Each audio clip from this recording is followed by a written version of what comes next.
Bismillahirrahmanirrahim. Assalamualaikum warahmatullahi wabarakatuh. Innal hamdalillah nahmaduhu wa nasta'inu wa na'udzu billahi min syururi anfusina wa min sayyiati a'malina.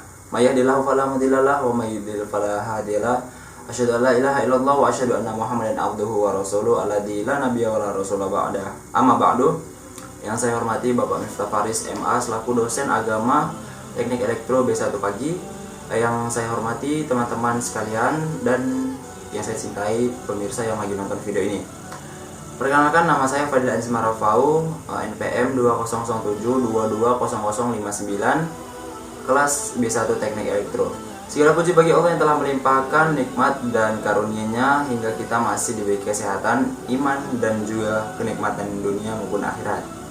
Selawat serta salam kita sampaikan kepada junjungan kita Nabi besar Muhammad SAW. Semoga kita mendapatkan syafaat di yaumil akhir kelak. Amin ya rabbal alamin. Kesempatan kali ini izinkan saya untuk memberikan materi yang bertemakan tauhid. Nah, di sini saya akan menjelaskan apa itu pengertian tauhid, pembagian tauhid, dan juga seberapa penting belajar tauhid. At-tauhidul lughatan atau tauhid secara bahasa merupakan bentuk dari masdar fi'il wahada yuwahidu yang artinya hanya menjadikan satu saja, hanya menjadikan sesuatu satu saja.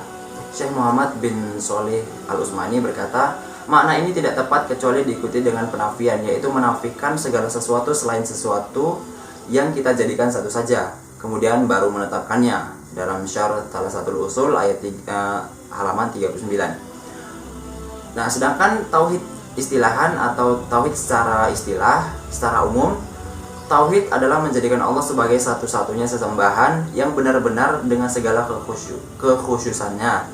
Dalam Syarh Thalatsatul Usul halaman 39, dari makna ini sesungguhnya dapat dipahami bahwa banyak hal yang dijadikan sesembahan oleh manusia.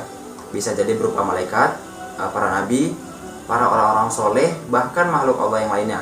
Namun seorang yang bertauhid hanya menjadikan Allah hanya sesembahan semata, hanya satu dan esa.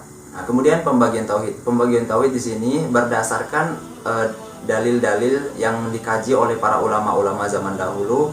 Tauhid terbagi menjadi tiga, yaitu tauhid rububiyah, uluhiyah, dan asma wa sifat. Yang pertama, tauhid rububiyah. Tauhid rububiyah adalah menauhidkan Allah dalam kejadian-kejadian yang hanya bisa dilakukan oleh Allah, serta menyatakan dengan tegas bahwa Allah Ta'ala adalah Rabb, Raja dan Pencipta makhluk, dan Allah lah yang mengatur dan mengubah keadaan mereka. Dalam kitab Al-Jadid, Syarh Kitab Tauhid halaman 17. Meyakini rububiyah yaitu meyakini kekuasaan Allah dalam menciptakan dan mengatur alam semesta. Misalnya meyakini bumi dan langit serta isinya diciptakan oleh Allah Subhanahu wa Ta'ala. Allah lah yang memberi rezeki, Allah yang mendatangkan badai dan hujan, Allah yang menggerakkan binatang-binatang dan lain-lainnya. Allah berfirman dalam surah Al-An'am ayat 1, A'udzubillahi minasyaitonirrajim. Alhamdulillahilladzi khalaqas samawati wal ardh wa ja'alad dhulumati wan nur. Segala puji bagi Allah yang telah menciptakan langit dan bumi dan menjadikan gelap dan terang. Quran surah Al-An'am ayat 1. Tauhid rububiyah ini diyakini semua orang, baik mukmin maupun kafir, sejak dahulu hingga sekarang. Bahkan mereka menyembah dan beribadah kepada Allah. Hal ini dikabarkan dalam Al-Quran, A'udzubillahi minasyaitonirrajim, wa la in sa'altahum khalaqahum la yaqulannallah, yang artinya, sungguh jika kamu bertanya kepada mereka, orang-orang kafir jahiliyah, siapa yang telah menciptakan mereka, niscaya mereka menjawab Allah. Quran surah Az-Zukhruf ayat 87. Kemudian, wala in sa'altahum man khalaqas samawati wal ard wa sakhkhara syamsa wal qamara la yaqulannallah, yang artinya, sungguh jika kamu bertanya kepada mereka orang-orang kafir jahiliyah, siapa yang telah menciptakan langit dan bumi serta menjalankan matahari juga bulan, niscaya mereka akan menjawab, yaitu Allah, dalam surah Al-Ankabut ayat 61. Oleh karena itu kita dapati ayahanda dari baginda Nabi Muhammad SAW yang bernama Abdullah, yang artinya hamba Allah, padahal saat ayahnya diberi nama Rasulullah SAW belum lahir. Adapun yang tidak mengimani rububiyah Allah adalah kaum komunis ateis ya. Syekh Muhammad bin Zainu berkata, orang-orang komunis tidak mengakui adanya Tuhan. Dengan keyakinan mereka yang demikian berarti mereka lebih kufur daripada orang-orang yang jahiliyah. Dilihat dari Minhaj Firqatin Najiyah. Kemudian Pertanyaannya, jika orang kafir jahiliyah sudah menyembah dan beribadah kepada Allah sejak dahulu, lalu apa yang diperjuangkan oleh Rasulullah dan para sahabat? Mengapa mereka berlelah-lelah penuh penderitaan dan mendapat banyak perlawanan dari kaum kafirin? Jawabannya, meski orang jahiliyah beribadah kepada Allah, mereka tidak bertauhid uluhiyah kepada Allah. Dan inilah yang diperjuangkan oleh Rasulullah SAW dan para sahabat. Oke, kemudian selanjutnya ada tauhid uluhiyah. Tauhid uluhiyah ini adalah mentauhidkan Allah dalam segala bentuk peribadahan, baik yang zahir maupun batin. Dikutip dari Al-Jahid Syarh Kitab Tauhid. Dalilnya ada Iyyaka na'budu wa iyyaka nasta'in, yang artinya hanya Engkau lah yang kami sembah dan hanya kepada Engkau lah kami meminta pertolongan.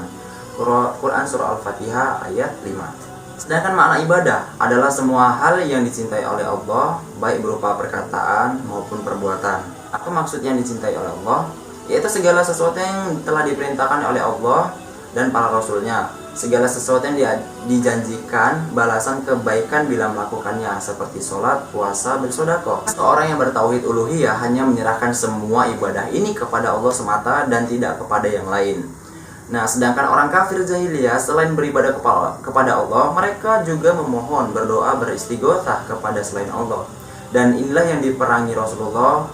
Ini juga inti dari ajaran Nabi dan Rasul-Rasulnya, mendakwah tauhid uluhiyah. Dan Allah Subhanahu wa taala berfirman, a'udzubillahi minasyaitonirrajim, wa laqad ba'atsna fi kulli ummatin rasulan an ya'budullaha wajtanibut taghut. Artinya, sungguh telah kami utus rasul untuk setiap umat dengan tujuan untuk mengatakan, sembahlah Allah saja dan jauhilah taghut. Quran Surah An-Nahl ayat 36. Yang terakhir ada tauhid asma wa sifat. Nah, di sini artinya adalah mentauhidkan Allah Ta'ala dalam penetapan nama dan sifat-sifat Allah, yaitu sesuai dengan yang ditetapkan bagi dirinya dalam Al-Quran dan hadis Rasulullah SAW.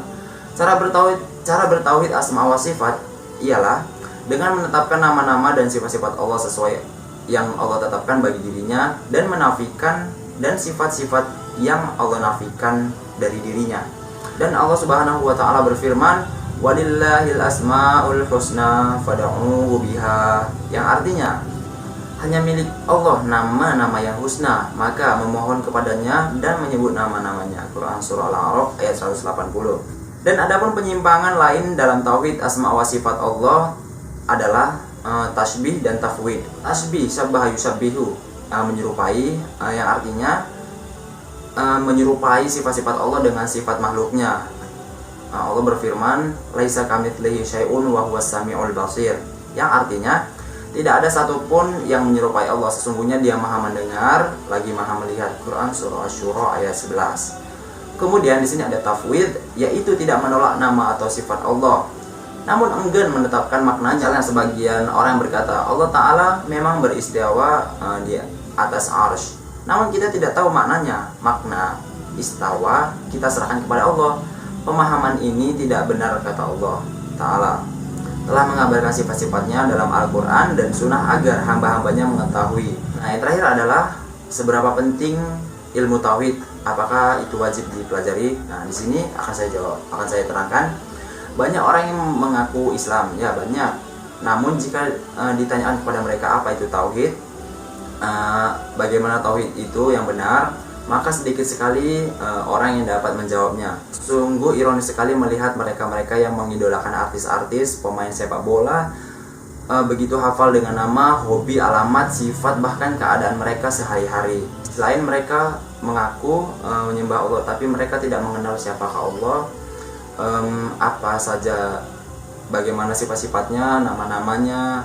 Allah tidak mengetahui apa dan tidak mengetahui apa hak yang wajib dipenuhinya, yang akibatnya ia tidak mentauhidkan Allah dengan benar-benar dan terjerumus dalam perbuatan syirik. Maka sangat penting dan urgen bagi muslim mempelajari tauhid yang benar. Bahkan ini ilmu yang paling utama. Syekh Muhammad bin Shalih Al-Utsmani berkata, sesungguhnya ilmu tauhid adalah ilmu yang paling mulia dan paling agung kedudukannya. Setiap muslim wajib mempelajari, mengetahui dan memahami ilmu tersebut, karena merupakan ilmu tentang Allah Subhanahu wa taala, tentang nama-namanya, sifat-sifatnya dan hak-haknya atas hamba-hambanya. Dari Syarh Ushul Iman halaman 4. Mungkin hanya ini saja yang bisa saya sampaikan di kesempatan kali ini. Mohon maaf jika saya ada kata yang tidak berkenan. Akhirul kalam, billahi taufiq wal hidayah. Fastabiqul khairat. Assalamualaikum warahmatullahi wabarakatuh.